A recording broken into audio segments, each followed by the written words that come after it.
at 6:18 p.m. Tonight we have Director Stepp, Director Torres, Director Teitler, and myself, Director Kuhlenberg in person, and we have Director Ramirez attending remotely via Zoom. Thank you to our interpreter. Would you please share the interpretation instructions with our participants? And then we can turn on the interpretation function. Good to go. Oh, Jasmine's on. Oh, okay. Good. Okay. The first business in order is the approval of the agenda. Directors, are there any proposed changes to the agenda? I would like to consider a proposed agenda change. Perhaps for the number 9 items for action before the education proclamation and putting that ahead the executive session. Is there a second? Can you please bring Director Ramirez up so that she can vote on this?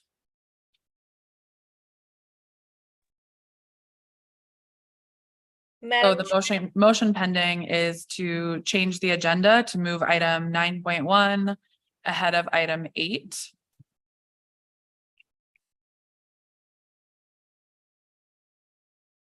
Yes.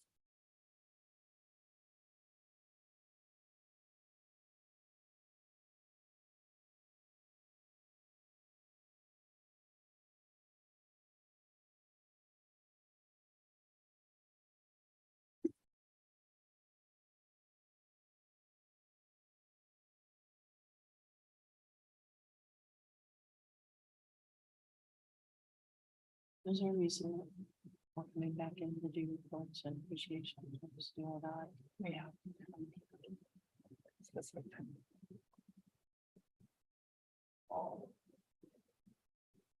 Which may be another reason we don't want to change it.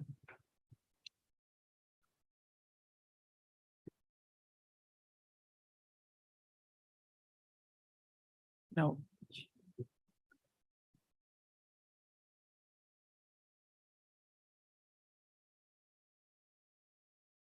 So my only comment on this is that we're inviting an attendee to executive session who has time blocked off. And if we switch the schedule, it impacts the time that we have blocked off for that.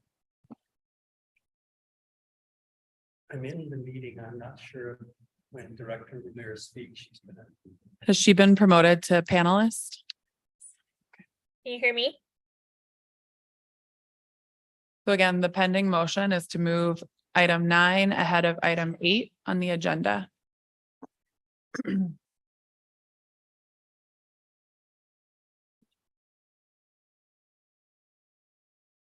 We're running into some technical difficulties. Can you hear me?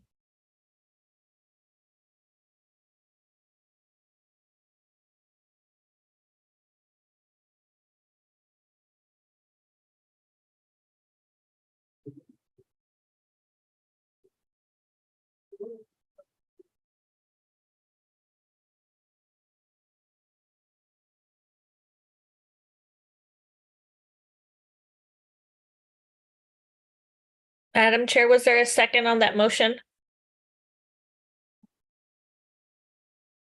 Okay. Chief Landon, can you call the vote on the motion? Director Stepp, Aye. Director Kuhlenberg, Nay. Director Torres. Aye. Director Teitler. Aye. Director Ramirez. Aye. Motion passes. The agenda has just been amended to move item 9.1 ahead of item 8. The next agenda item is our opening celebrations and updates by our acting superintendent, Dr. Anna Cole. All right, good evening. Updates and celebrations tonight are really focused on the work that's happening. At our last meeting, we talked about relationship building and establishing those kind of those really important foundational relationships. But I think at this point in the school year, and actually not think, I know this is happening, we're really leaning into our core work of supporting, facilitating, and accelerating student learning. So much so that by Friday, we will be on our 17th instructional day, which means we're 10% of the way through the school year. So if like when I say that, that comes with a lot of urgency. And so I think when we're thinking about celebrating the work that's happening right now, and we'll talk about some of the folks who are contributing to that with our students and teachers right now, that 10% of the way through the school year means that they're doing their work right now with a lot of urgency, with deliberation, with focus. Our routines are pretty much set and established in the classrooms by now.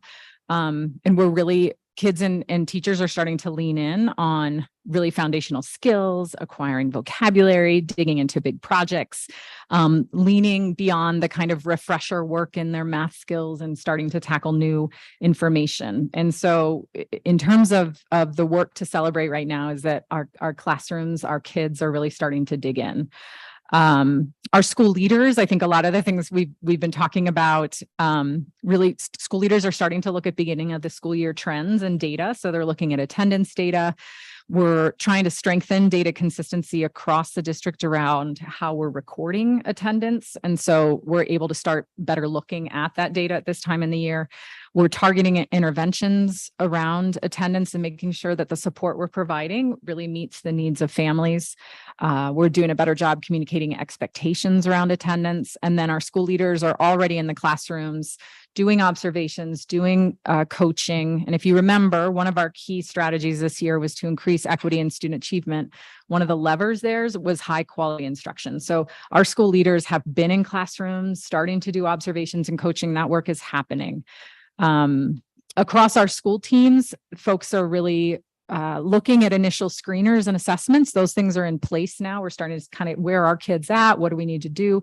We've started to gather that information and then start driving work. So schools are supporting impact teams, doing departmental work, and really facilitating collaboration as we start getting into this cadence of early release Wednesdays and collaboration time. Our family is another piece to celebrate, as this week kind of finishes up our back to school nights. And so there was a lot of enthusiasm around our back to school nights in the last 2 weeks, everything from toddlers and preschoolers walking their parents to their classrooms and showing their favorite learning centers. Elementary students were showing cubbies and workspaces, introducing their families to their favorite specials teachers. Our middle school and high school students were leading their families down what I can say as a parent, and to many parents, are like very confusing hallways of trying to find classrooms and teachers.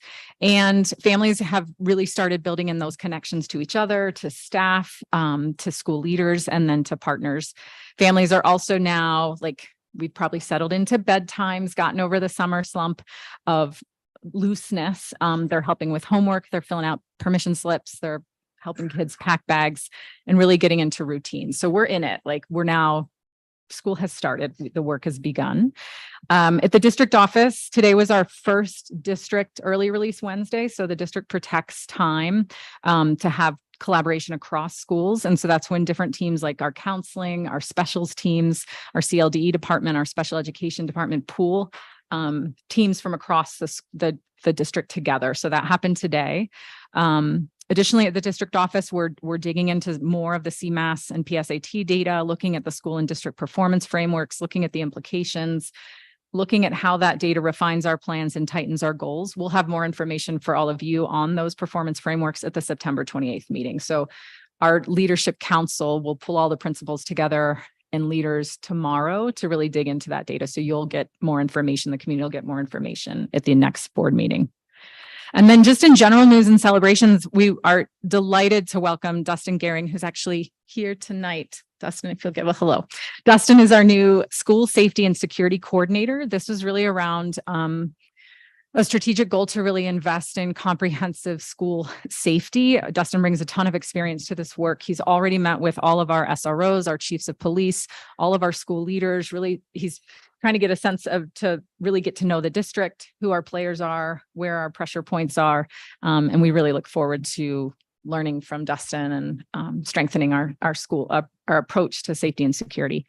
And then I guess the other big pieces we're delighted to, and this will lead into the superintendent report, really be kicking off comprehensively the components of our strategic planning process. So that's our updates and celebrations. Thank you, Dr. Cole. The next business in order is the superintendent report, which is a presentation from Acting Superintendent Cole and Chief Landon. You guys okay if we stay right here? Yep. Okay, that's great. Okay, so again, we did a deep dive with the board of directors at the work session today on the strategic planning process and this overview, but are excited to share with the community some updates on that. And then Chief Landon has an update on the election process for board, the candidate seats that are open. So yeah, let's jump right in. So why, I think we're starting with like why we even do strategic planning. Why is that important as a school district? I think some of the components that we really want to ground in is that we need to have across our 12 schools and partner schools, a shared vision, mission, and values. We want to really organize our schools, our staff, our time. We want to be able to define how we're measuring success and have a clear vision of what that looks like. A good strategic plan will help with decision-making, responsiveness, innovation. It increases communication, it keeps everyone connected and working in the same direction, and then it centers student achievement, outcomes, and experiences. So having a robust strategic plan is really important for us moving as an organization forward to support student learning and student achievement. The goals of this project and kind of the purpose is that, you know, we are a public school district, so we serve our communities, and we really want to have a strong component of community engagement and partnership through this process. And so that's a key component of the process. We want to hear from all voices and constituencies in our community. And we also have done this over the last 5 and the last 10 years. We did a strategic planning process that was informed by our community, and it's time for us to come back to the community and be informed and build a plan that'll take us through the next 5 years. So here's kind of an overview of what we did in the past, and folks may be familiar, especially with the 2019-2024 strategic plan and the outcomes from that. And this just really shows the different touch points that we've had. I think if folks had been around and with us since the 2018-2019 planning process, and you're still with us, that means you got through COVID with us, which is amazing. And we can't wait to hear from folks who've been in the district a long time, their input on where we need to go, where we're headed. And for folks who are new to the district that bring fresh ideas and fresh perspectives, often having a new perspective helps us see things we can't see. So we're really hoping both community members who've been with the district for a long time and who are new to the community will show up and participate. We are working closely with attuned education partners to do this work. They are helping to facilitate the process and help us pull together some of the materials and leading some of the processes that are part of this plan. Attuned is really going to help us on these components that are highlighted in red in terms of identifying strategic priorities, initiatives, and then key deliverables, helping us develop an implementation plan, a scorecard, and then really setting up some of our implementation meetings and structures, and building all of those things informed by our community, our data, and a really comprehensive picture of where we are as the Roaring Fork Schools right now. So this is a bit of a detailed slide that shows the different phases of the strategic planning process. I think what's really interesting for community members and for board members, if you look across the bottom of this, you'll see the times where we have touch points with the community and with our board to provide input, feedback, lots of opportunities where we need to hear from our stakeholders. Right now, we're kind of in between two phases, phase 1 and phase 2. We are continuing to get input on the Portrait of a Graduate and core values drafts that a steering committee created for us last spring, and that was informed by a broad district survey. And we're also about to launch over in phase 2 diagnosing first round of community focus groups.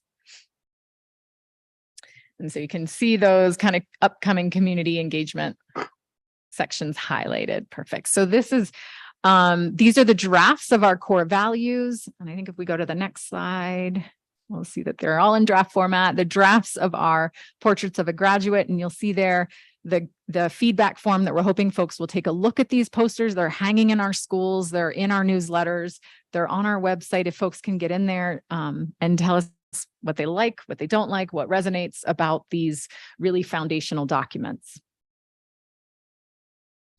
And then upcoming, hoping stakeholders will mark calendars to attend one, they're all the same, so you really only need to come to one, of our community focus group sessions. There'll be one in each of our communities coming up next week on September 13th and then again September 21st.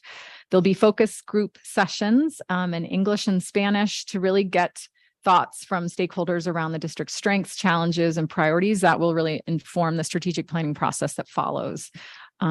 Folks can reach out to Sonia Roldan from the FRC, who's our family partnering specialist, if it would help. We'll have childcare available and compensation for participation if that's a barrier.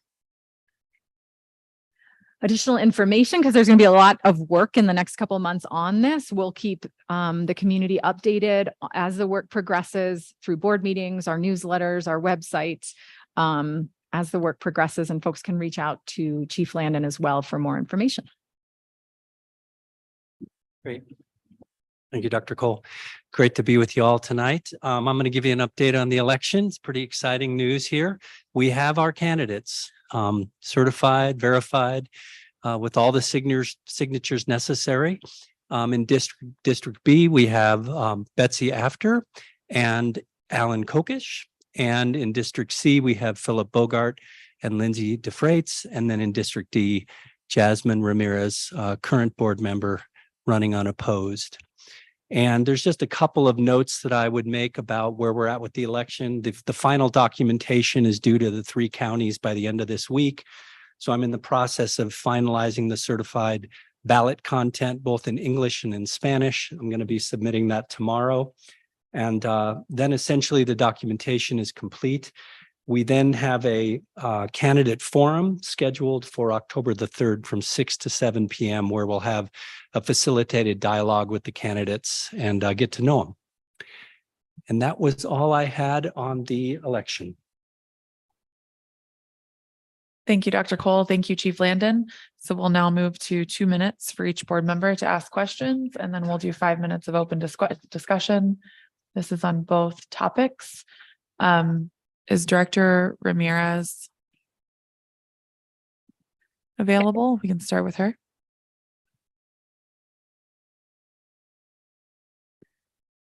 Do we need to have a microphone? Do we need to have a microphone to have that speaker be heard in the room, or? We just heard you. Yeah, we can hear you. Okay. I don't have any questions at this time. Thank you. Director Stepp.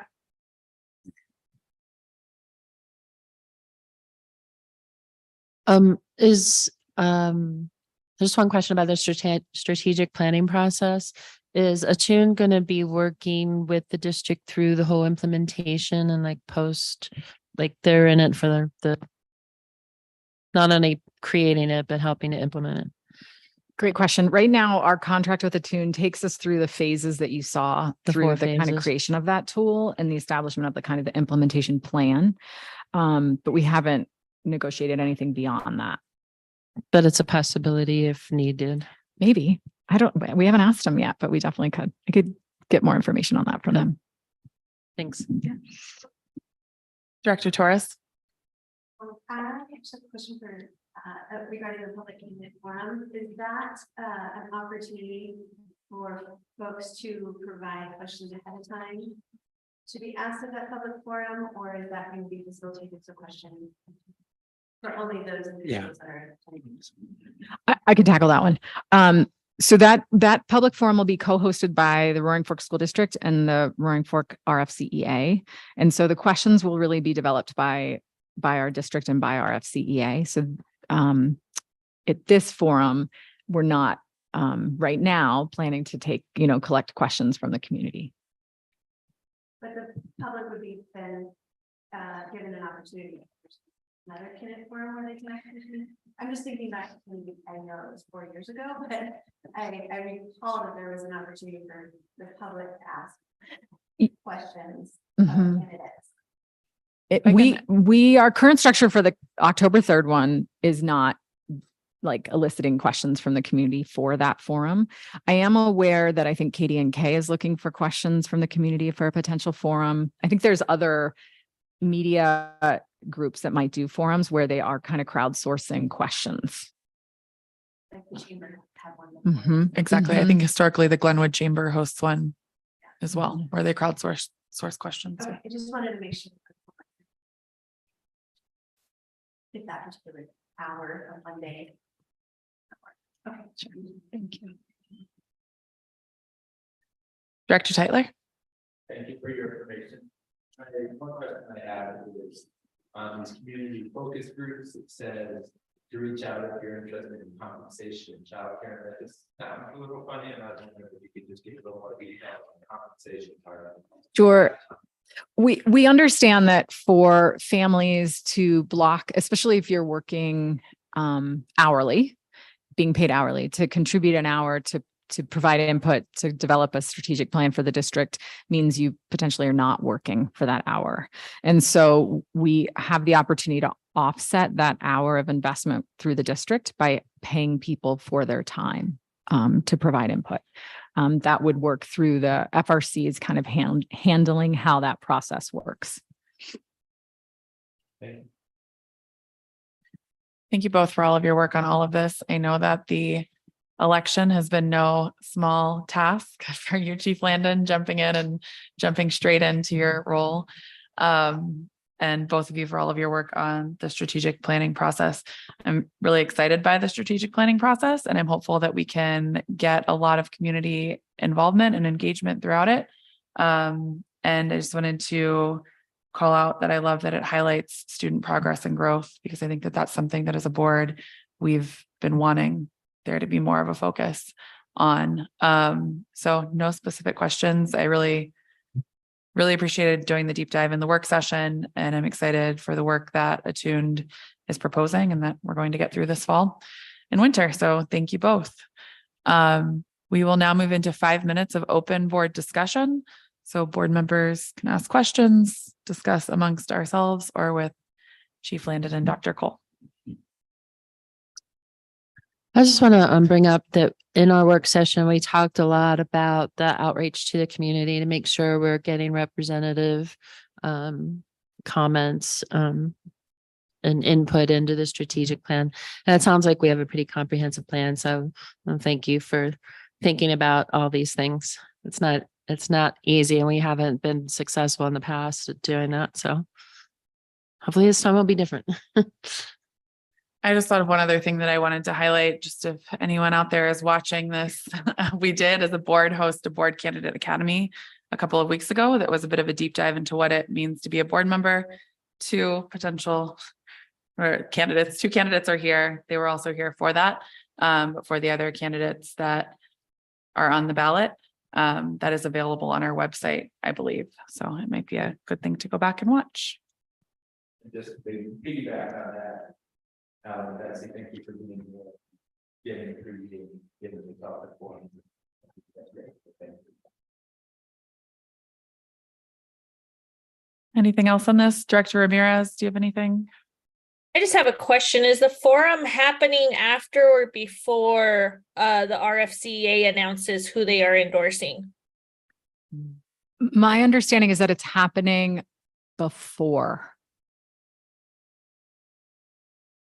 But I think they're still working out timelines. Okay.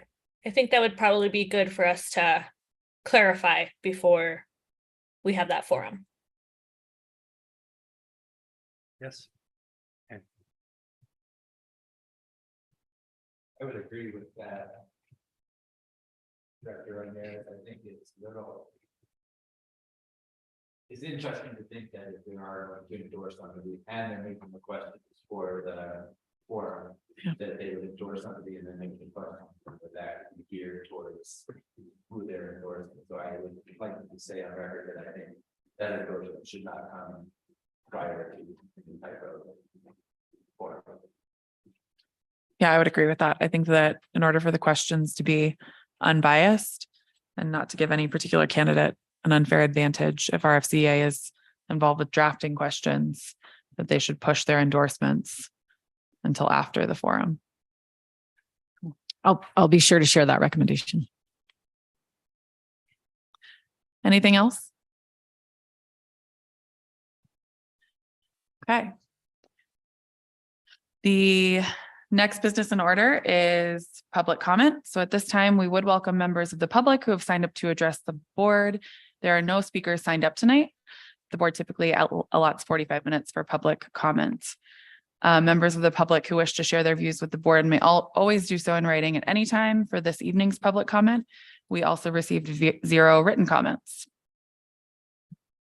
The next business in order is the approval of the consent agenda, which includes routine personnel, minutes from our previous board meeting, and the repeal of policy BDFC. Directors, are there any items that you would like to pull off the consent agenda for a separate discussion and vote? I would like to pull out BDFC for discussion.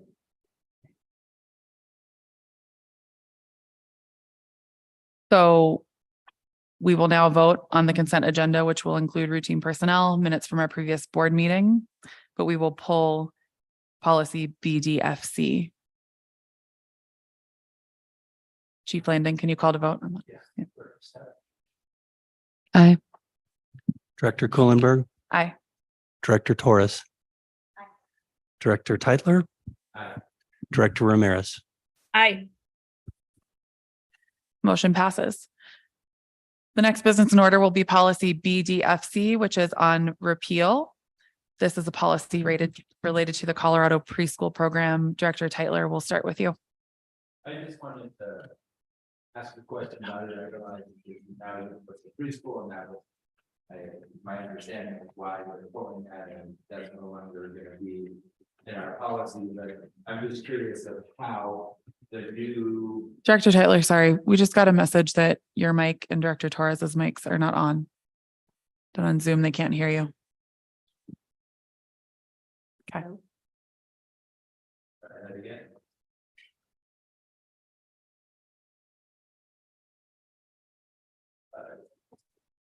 Yeah, I'll pass you mine so you can go forward. So I was just wanting to ask the question about BDFC. I understand that through Universal Preschool, we have new ways in which we're funding preschool, but upon reading the policy behind BDFC, I was just looking at the part about how there needs to be yearly meetings, and it just seems like it's a check and balance for what we're doing with preschool. And I just want to know, through our new whatever it is that we have going with the universal preschool, are we still having that checks and balances? Are we still having representations from different community members? And is there still going to be that same feedback that we would be getting through this policy? Great question. So as through the Colorado preschool program, we managed the Roaring Fork School District managed funding for slots that were awarded for the Colorado preschool program. And we worked with certain independent and private local programs, preschool programs, to allocate some of those slots to those programs. And thus then they were partnered with us in the Colorado preschool, our CPP council, on exactly what you're talking about: checks and balances, quality standards, mostly it was more of a collaborative problem solving group and sharing resources and best practices. In the new formation of Universal Preschool, we don't have that same control of allocation of slots. We potentially could with some of the 3-year-old spots, but given the complex rollout of Universal Preschool, we've decided to wait at least a year to see if we will basically outsource some of those 3-year-old slots. We want the dust to settle on the program first. And so what that means is that through UPK, our position as an organization that was responsible for providing our community and some of the community providers with funding for some of these slots is no longer our responsibility. It now runs through our local coordinating organization, which are LCO in the UPK organization of the world. So that organization is now really holding kind of the regional collaboration meetings, the problem solving meetings, the networking, which, you know, on a workflow capacity side of things for our team that's inundated with trying to navigate UPK, that feels like a relief to not have to run those meetings.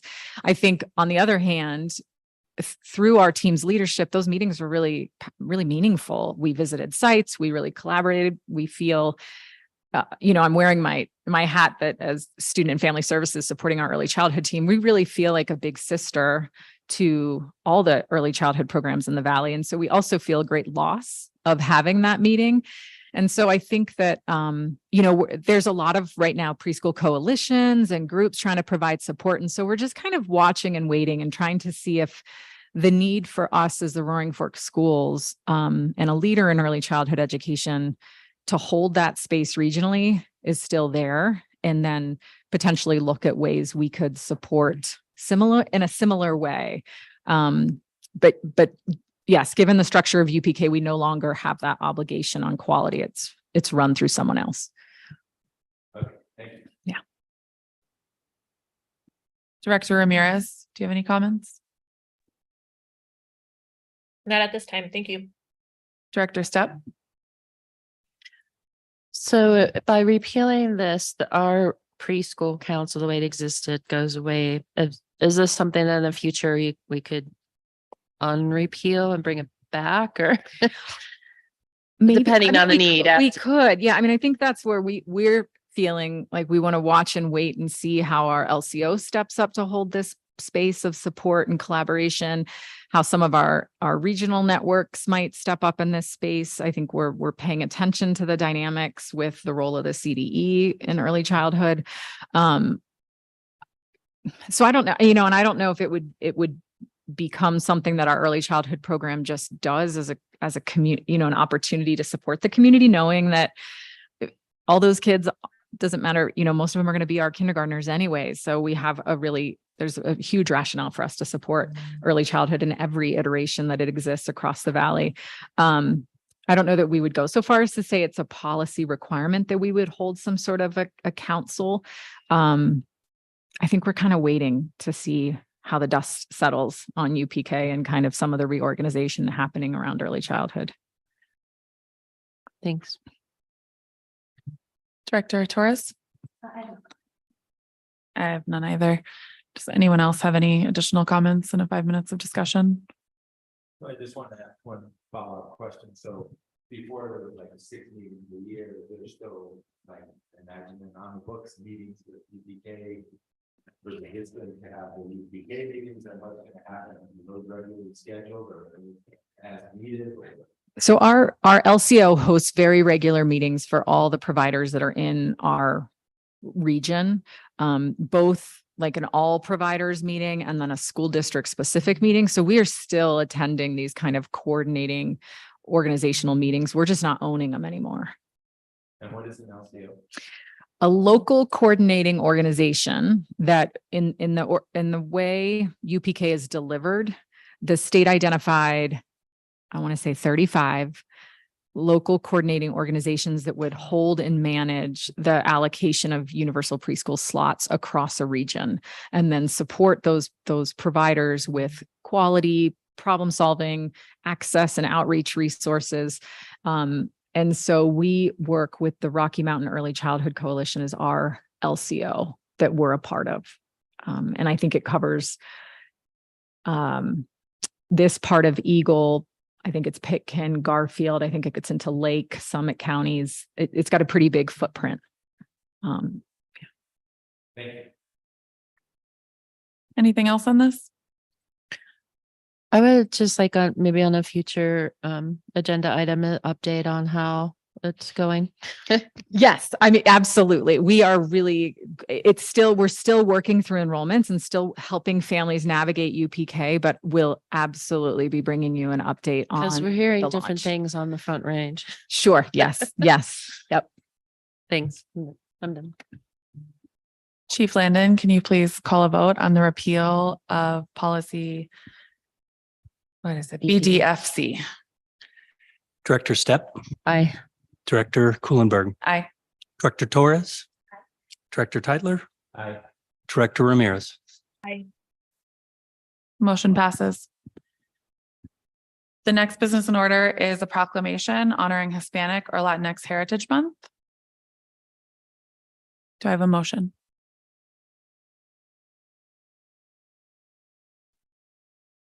I make a motion to approve the proclamation honoring Hispanic/Latinx Heritage Month. I'll second that. Are you gonna read it? Is there any discussion?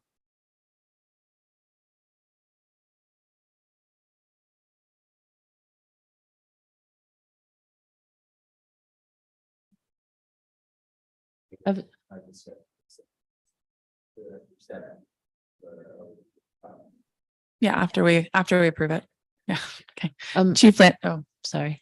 I just have a question, just because this was asked of my team today is, what are we doing for, Hispanic Heritage Month? And so, that might be an something in the board update or, in the superintendent report is, you know, this is something that we as a board can do, but, what are our schools or our community, you know, doing?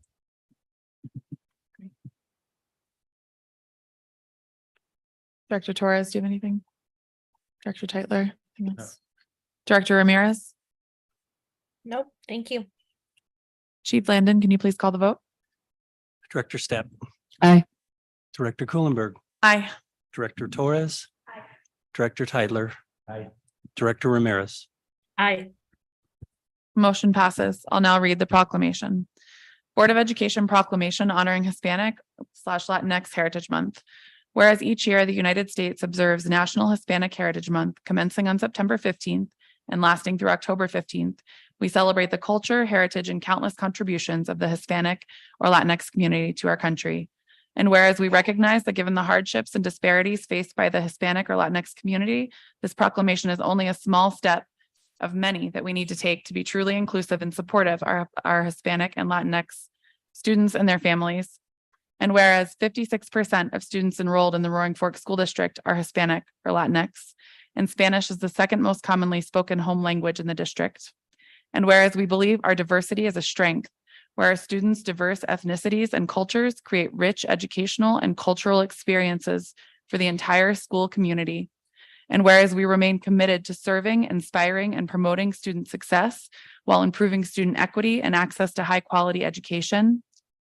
Now, therefore, be it proclaimed that the Roaring Fork School Board of Directors do hereby proclaim September 15th to October 15th to be Hispanic or Latinx Heritage Month in recognition and celebration of the many contributions by the Hispanic or Latinx community to our valley. Be it further resolved that the Roaring Fork School Board of Directors support the district's current equity-related strategic priorities around addressing differences in achievement, launching equity professional development and tools for staff, launching the bilingual communication plan, creating additional career pathways, developing an education opportunity fund for lower paid and underserved employees, and strengthening the Equity Advisory Council. Be it further resolved that the Roaring Fork School Board of Directors strongly encourages staff and community to observe, recognize, and celebrate the culture, heritage, and contributions of the Hispanic and Latinx community to our country, our state, our cities, and our schools.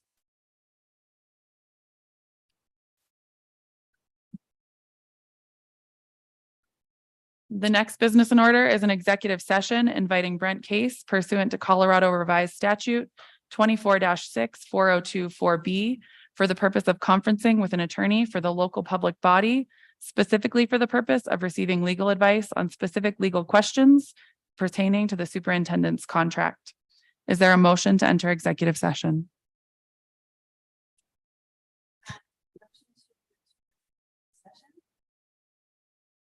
Is there a second? A second. All in favor? Aye. Aye. Aye. Motion passes. The time is 6:57 PM. The board is now entering into executive session.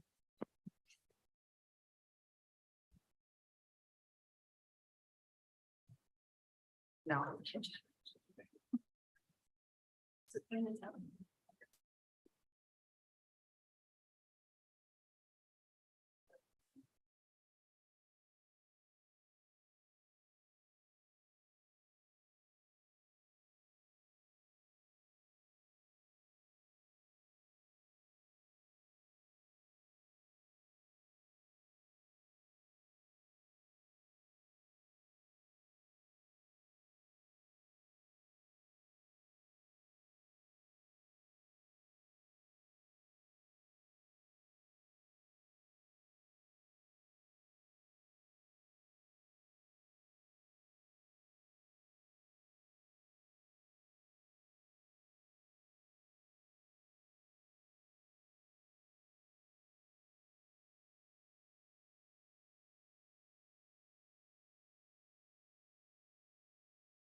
Good evening. The time is 8:06 PM and the board has returned from executive session.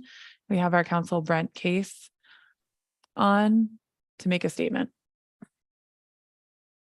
Good evening. Yes, this is Brent Case, attorney for the Roaring Fork School District Board of Education, certifying pursuant to the open meetings law that the entire content of the executive session was an attorney-client privilege discussion and therefore not recorded.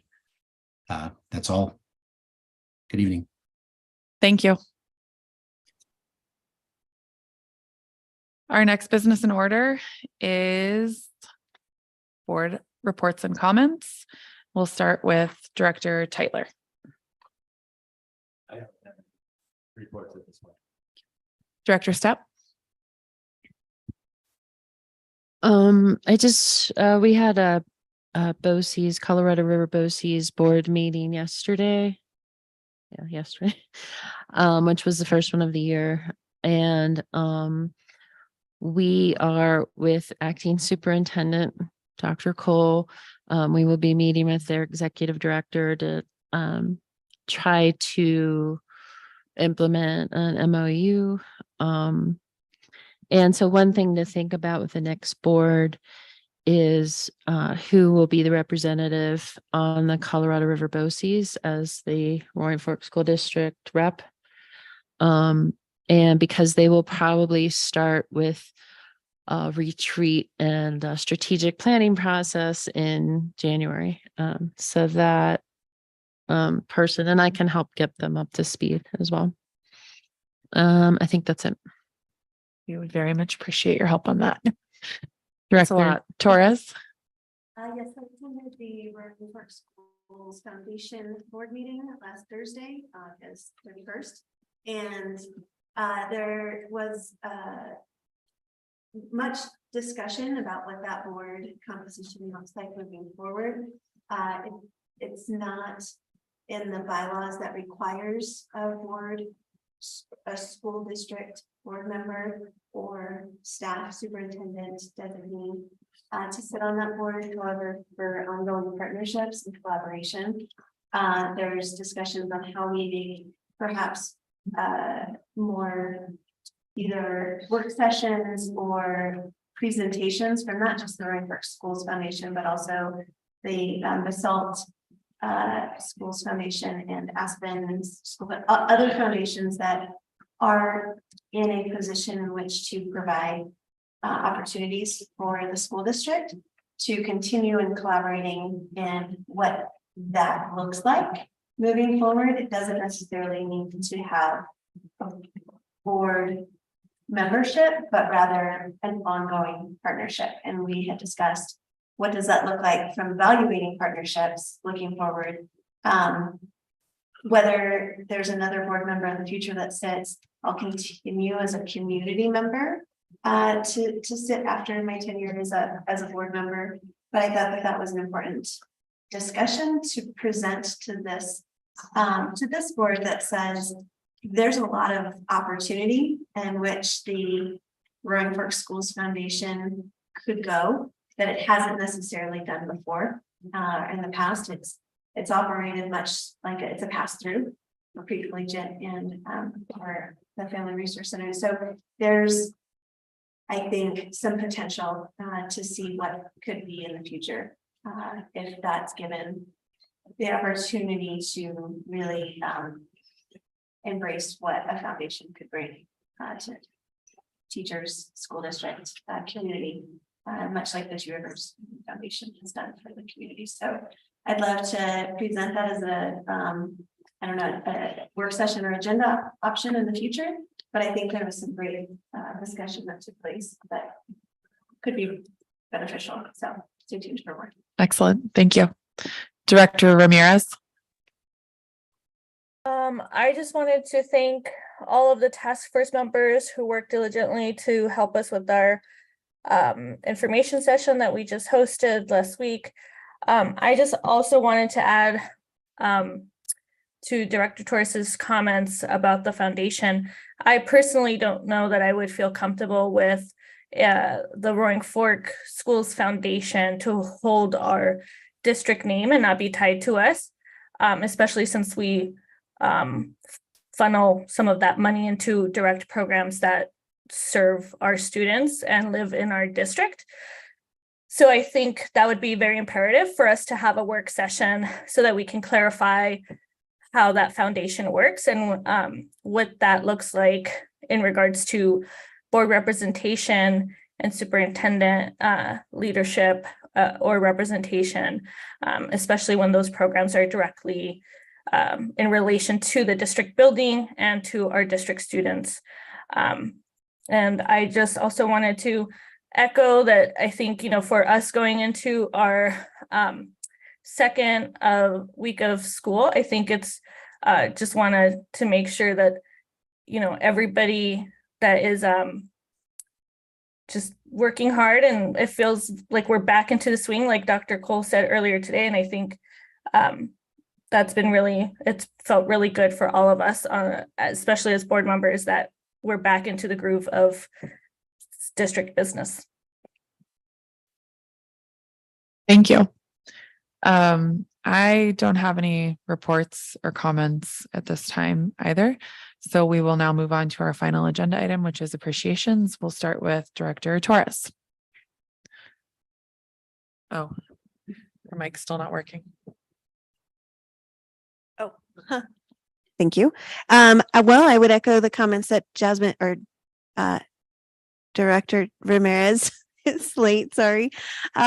commented on earlier, and appreciate the Housing Task Force members for all of their work and their diligence in presenting to the community last week, and all the hours and time that they put into the recommendations and their thoughtfulness and moving some solutions forward. So I want to say thank you. I'll say ditto on the task force, but I would also like to give a shout out to the pre-collegiate program. I was at a meeting as a mentor for pre-collegiate, and in that meeting, the director, David Smith, mentioned that it was their 20th year and that right now there are 420 students in the pre-collegiate program. And my firsthand experience shows what a positive experience it is for the students in that program, and how it has been so successful on getting first generation students into college and being successful in college. And I really think it is a powerful, incredible program that our district has and needs to be highlighted for all that it does for the students and our school district as a whole. So great job, pre-collegiate. Director Ramirez. I just want to give a shout out to our team, especially our IT team. I know that it's really difficult to have me jump online via Zoom to be able to attend the meetings, but I so appreciate you guys making an effort to make sure I can attend. So thank you guys for your work and helping us make it through. Director Stepp.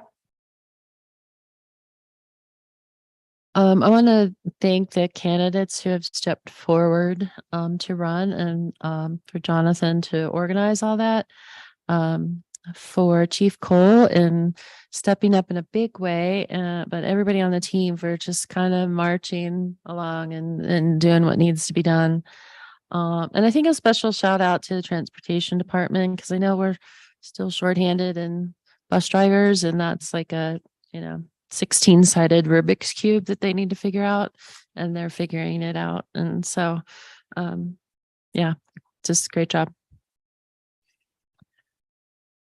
I was going to say the candidates, so I will echo that, as well as the Housing Task Force. I think that all members of the task force put in a tremendous amount of work, and having them present their recommendations to the community last week was really great to see as a board member, so that they could explain their thinking and how they arrived at the decisions and recommendations that they did.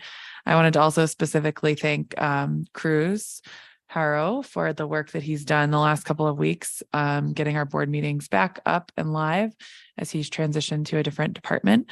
Just the fact that he's coming back and doing that is wonderful. And I know that we appreciate it as a board members, and I think that the community would as well, if they knew that he was so helpful and integral in getting this online so that we could all watch it. And then finally, I just wanted to thank our community at large and those that take the time to reach out, to be engaged, to be involved. As board members, I think that sometimes we overlook the importance of that, or I do, and sometimes it can be difficult to manage all of that information as it comes in, but it really is important. And I just wanted to give a shout out and thank the people that are reaching out, are involved, are engaged, and encourage people to continue to be that way. Did I get everybody? Yeah. Okay. If there's no further business and there's no objection, this meeting will be adjourned. It is 8:16 p.m.